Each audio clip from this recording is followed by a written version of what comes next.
Saudações, eu sou o William Moraes e vamos continuar com perguntas e respostas aqui neste vídeo separado, porque vai realmente requerer um aprofundamento maior. Eu vou aqui ler algumas partes de um e-mail que eu recebi de uma pessoa que pediu para não ser identificada e ele conta a experiência que ele teve fora do corpo. Ele pede aqui para não ser identificado, mas eu vou dizer que ele é ele, só para ficar mais fácil, não precisar ficar falando a pessoa, a pessoa. Ele fala que me conheceu no canal Afinal Que Somos Nós, me acompanha, e ele entra num assunto que é uma questão que eu tive que pesquisar, é uma coisa relativamente nova, não há uma concordância em quantos por cento da humanidade passa por essa condição, tem essa condição, mas algumas pessoas dizem que é 4%, outros dizem que é um quinto da população, ou seja, seria 20%. A verdade é que agora que estão pesquisando isso, alguém falou disso lá nos anos 80, não deram atenção, não houve estudo, aprofundamento, e lá para 2015 é que o assunto realmente ganhou holofotes com uma pesquisa mais específica, que é uma condição chamada afantasia, que significa não ter a capacidade de imaginar. E aqui eu vou tentar resumir. Eu estudei um bom bocado do assunto, vi vídeos de neurociência, li artigos científicos para entender como o cérebro funcionava, para relembrar muita coisa, mas eu vou resumir toda essa parte, provavelmente, dizendo que essa condição de afantasia, ela é uma variação do quanto você consegue fechar os olhos e visualizar alguma coisa. Não apenas, mas vamos por esse lado. Tem até vídeos que te ajudam a perceber o seu nível de visualização. Vou deixar links aqui, caso queiram pesquisar. Mas muita gente não vê nada, é tudo preto, realmente. E ficam admiradas com pessoas que conseguem visualizar alguma coisa. E não apenas visualização de imagens. Tem vários e vários espectros dessa condição. Tem gente que não tem uma conversa interna com ela mesma. Não tem esse bate-papo de que, eu vou fazer isso, não vou fazer isso por causa disso. Mas e se eu fizer? Essa conversa que muita gente tem, eu tenho no caso. Ele até sugere que eu tenho sei lá, super fantasia, hiper fantasia, não lembro agora o termo, de que eu consigo ver tudo muito nitidamente. E não é bem assim. Tá? Eu fiz o teste lá e para mim ficou entre 7 e 8 de 10 o meu nível de visualização de algo. E eu consigo visualizar muito bem cor, texturas, detalhes sensoriais, mas ainda assim não se compara com a realidade, na minha opinião. Há uma diferença grande e eu não consigo sustentar um cenário muito imenso com muitos detalhes. Eu preciso focar em cada um deles para manter aquilo ali. E dito isso, muitas pessoas dirão, então por isso que os exercícios não funcionam para mim, de visualização, não consigo visualizar nada. Tem pessoas que são muito mais práticas, conseguem levar em conta os elementos de alguma coisa. Maçã, eu sei que maçã é doce, mas não consegue nem sentir o gosto, ou a sensação do gosto, ou alguma referência mais física, por exemplo, se eu disser, estou cortando um limão e partindo, e o suco dele está escorrendo, muitas pessoas poderão salivar por causa da sensação de lembrança. Eu consigo ver perfeitamente não perfeitamente, acho que perfeitamente é demais, mas consigo ver bastante isso nessa condição de saber que está num plano, e consigo ver até de olhos abertos. Não preciso fechar os olhos para isso. Não faz muita diferença. Talvez a diferença seja ter menos distração, mas eu consigo ver as duas coisas ao mesmo tempo. Os dois planos, como se fosse, sei lá, uma coisa em segundo plano. Agora, para essas pessoas que estão neste quadro, é que vem o mistério aqui. Por quê? Ele correlacionou a experiência que ele teve com essa condição de afantasia. E eu vou responder da melhor forma possível. Ele contou aqui que já foi agnóstico, gnóstico, passou por todo esse trâmite. E, no fim das contas, ele considerou a projeção astral como possível e tentou os exercícios. Ele fala aqui que fez o meu exercício, também escutou o Saulo Calderon, e finalmente ele conseguiu a experiência dele. Eu não vou ler o relato na íntegra, mas eu vou ler algumas partes, ou comentar algumas partes aqui para vocês. Ele fala que dormiu rapidamente, levantou do corpo e instantaneamente estava de pé. Percebeu que estava fora do corpo. Porém, ele acha que a lucidez dele não estava completa. Ele fala aqui 50%. E essa questão de porcentagem eu já expliquei aqui, é um pouco pessoal para cada um. Eu considero que ninguém, que aqui no plano físico estamos entre 10% e 20% de lucidez. E fora do corpo a gente pode ficar com mais. No mínimo de 10 a 20 para percebermos que estamos lá, mas pode ser mais. Ele usa outro parâmetro aqui. Então, aqui vem aquilo que eu acabei de falar. Eu não via nada, porque ele não consegue ver quando ele está de olhos fechados. Porém, eu percebia a casa toda e deveria estar escura, 2 vezes mais difícil de enxergar. E não, ele tinha uma certa visão, como se fosse um radar. E ele fala que não conseguiria andar no quarto escuro dele, né, se estivesse escuro, se ele estivesse acordado, mas lá ele conseguia normalmente. Então, ele sabia onde estava tudo, ele não olhou para o corpo físico, ele estava de pé e pensou, estou fora do corpo, eu consegui. Então, eu pensei em dar um passo à frente, mas tive dificuldade. Meu corpo pareceu duro por uns instantes. Isso é importante. Provavelmente eu pensei em mover o pé real e não espiritual. Ele fala aqui. Enfim, conseguiu se mover, mas acredita agora que não estava dando passos e sim flutuando. Andou pelo quarto até chegar à porta, pensou em atravessá-la e conseguiu facilmente. E estava na sala e pensei, bom, eu estou fora do corpo, eu posso voar. E fez isso. Rapidamente atravessou o teto e estava no alto, voando rapidamente em direção para cima. Nesse momento, eu não percebia nada e minha lucidez tinha baixado. Ele se deixou levar pela experiência, acontece muito.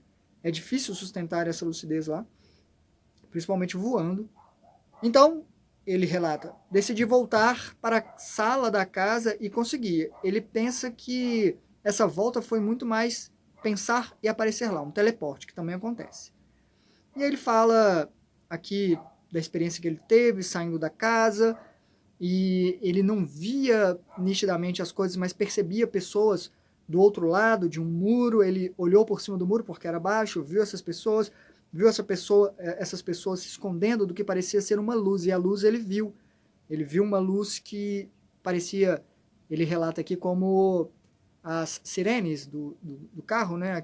Ele fala que o nome específico, eu não vou achar agora, mas como se fosse essa luz, porém amarela.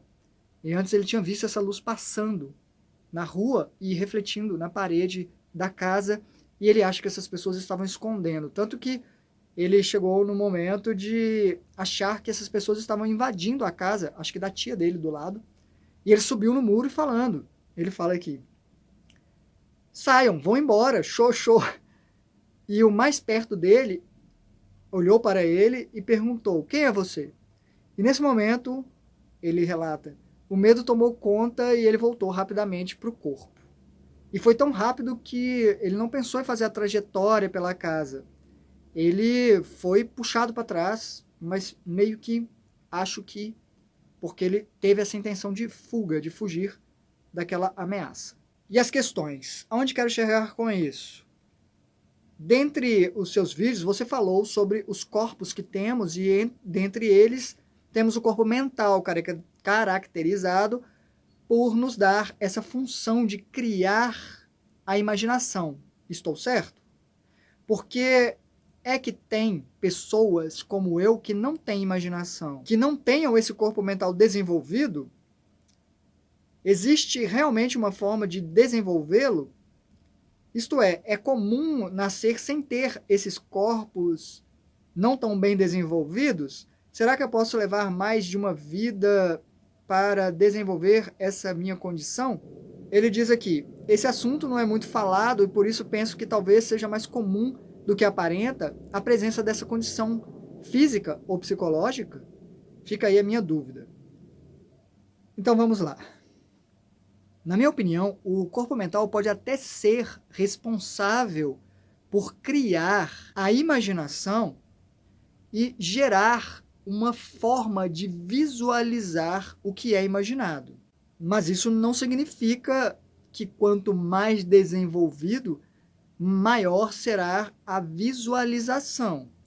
Porque se considerarmos, e eu considero, os planos espirituais e o plano físico como planos de visualizações de ideias através de alguma materialização ou plasmagem que seja, podem existir exatamente por isso, porque o corpo mental precisa dessas plataformas para visualização, porque ele está em outra esfera, ele precisa disso para esmiuçar detalhes de um conceito, de uma possibilidade, de uma ideia e traçar ali, observar como isso se desdobra. Seria a clássica diferença entre a teoria e a prática. Eu vou ter que explicar melhor isso antes de seguir em frente. Imagina que você precisa fazer uma conta para descobrir o resultado de um número elevado a certa potência. Você pode não enxergar com facilidade todo o processo, visualizá-lo, e precisar de um quadro com giz ou um papel e uma caneta para fazer visualizar o processo, fazer a conta parte a parte, mesmo que seja pegando uma fórmula, que seria um atalho, para chegar mais rápido a esse resultado. Ou você pode fazer da forma mais longa e contabilizar aquele resultado. O plano material ou planos materiais, se considerarmos realidades paralelas, e os espirituais, eles talvez sejam essa plataforma para isso, cada qual com sua natureza, com certeza. Se você considerar, por exemplo, que o plano espiritual é o quadro com giz, você faz as suas contas ali, pode apagar e reutilizar mais facilmente. E o plano físico seria o caderno com a caneta. E a caneta é implacável para o caderno. Fica registrado ali, você fez, está feito. Tem que lidar com aquilo. Agora, sobre o desenvolvimento. Suponhamos que você peça uma criança para falar qual é o resultado de 7 mais 2. É bem provável que ela tenha que contar nos dedinhos, ou fazer risquinhos e contar esses risquinhos. Enquanto para um adulto essa resposta vem fácil. Isso mostra que quanto mais desenvolvida uma mente, mais fácil de visualizar? Não. Não para mim. Até porque a capacidade de visualizar de uma criança é infinitamente maior do que a de um adulto, na minha opinião. Mas o cérebro, este sim, está em desenvolvimento e precisa de mais para conseguir trabalhar com mais informações.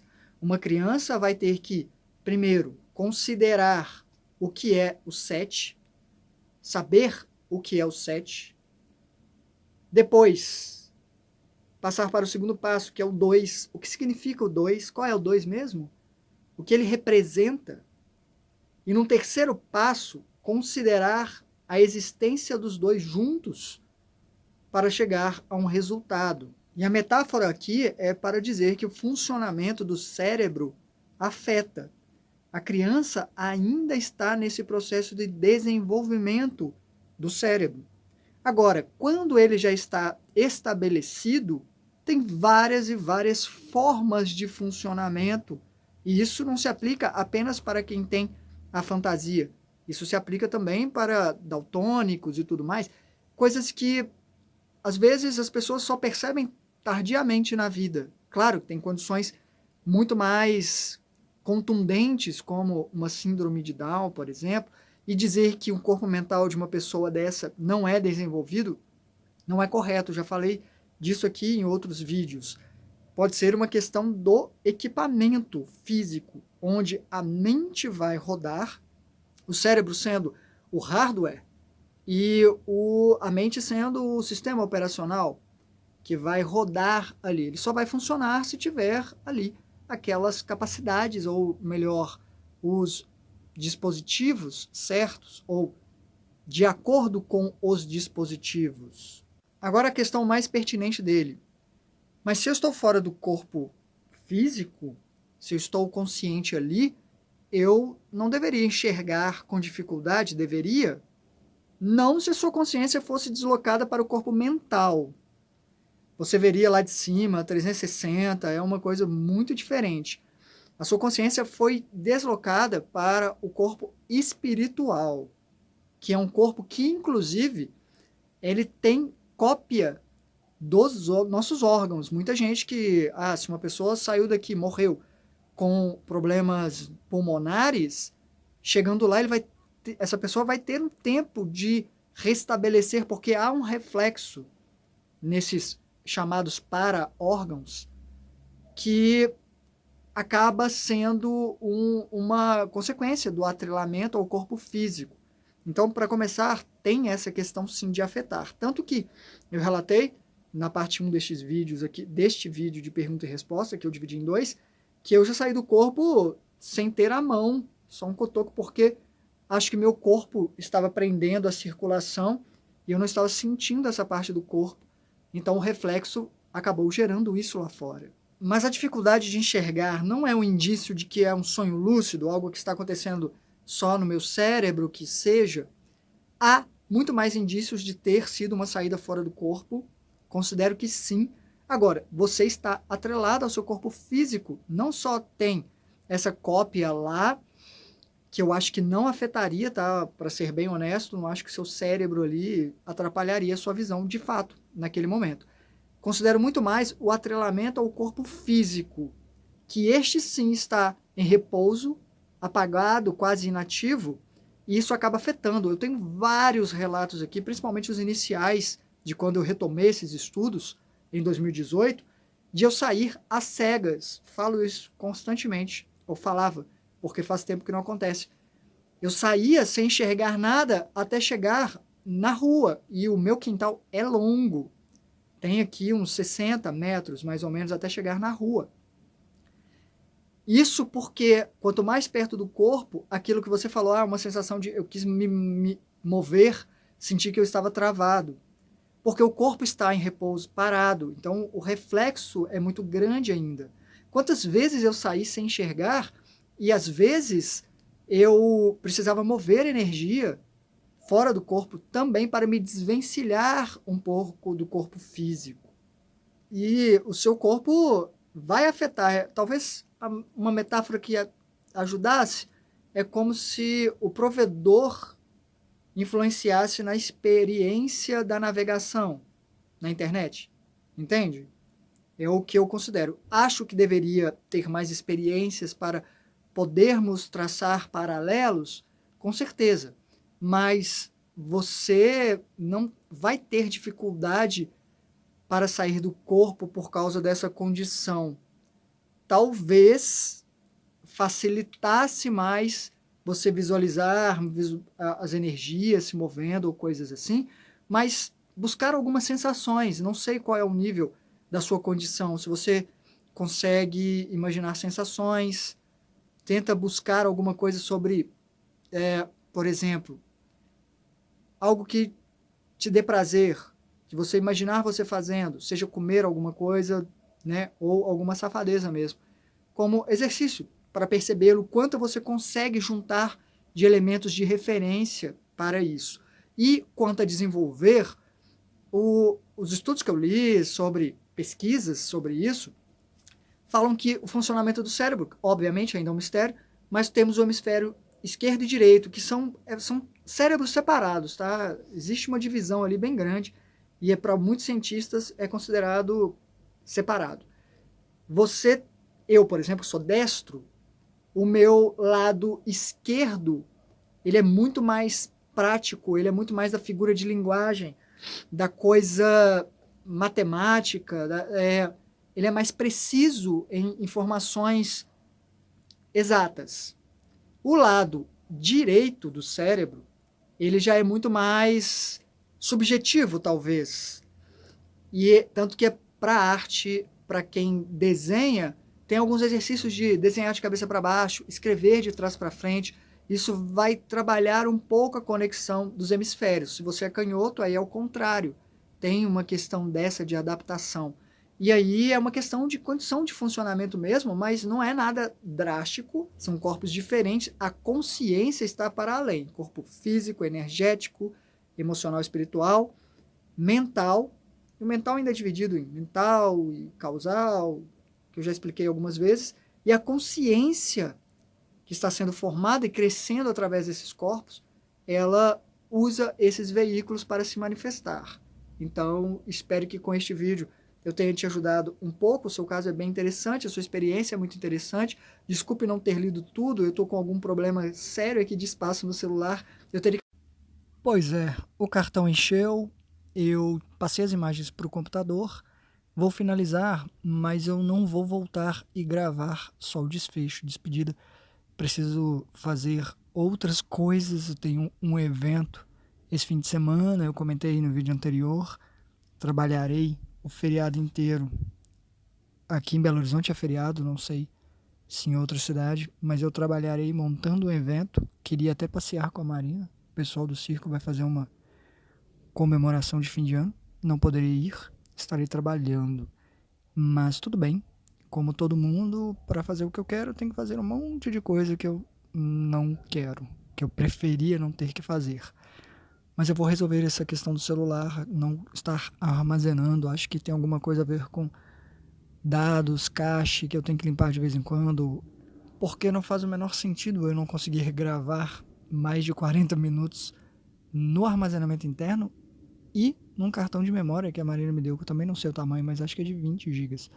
Sendo que antes do cartão eu gravava até 2 horas no armazenamento interno. Então é aquela coisa, fica cheio de lixos invisíveis lá.